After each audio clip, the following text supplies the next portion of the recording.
नमस्कार. नंदुरबार एसीबीची धडाकेबाज कारवाई. 17,000ची लाच स्वीकारताना वनरक्षक तेजस्विनी साळुंखे जाळ्यात. 4 चाकी वाहनावर कारवाई न करण्यासाठी मागितली होती लाच. फेस फाटा येथे रंगेहात पकडले.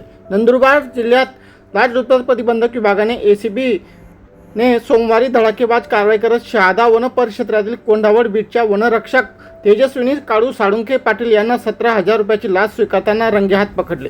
या कारवाईमुळे वन विभागात एकच खळबळ उडाले असून सरकारी कर्मचाऱ्यांमध्ये मोठी चर्चा सुरू झाली आहे.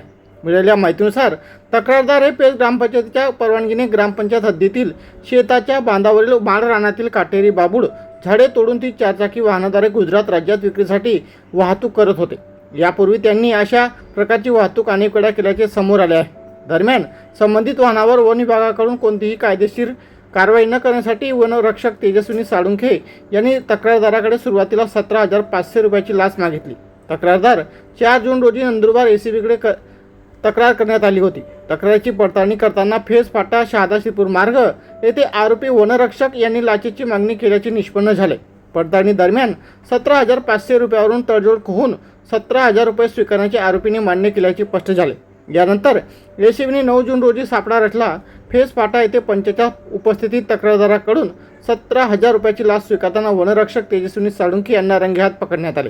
आरोपीच्या अंगझडतीत लाचेची संपूर्ण रक्कम जप्त करण्यात आली असून त्यांना त्यांचा मोबाईल देखील ताब्यात घेण्यात आला आहे. त्यांच्या निवासस्थानी झाडाझडतीची कारवाई सुरू असल्याची माहिती मिळत आहे.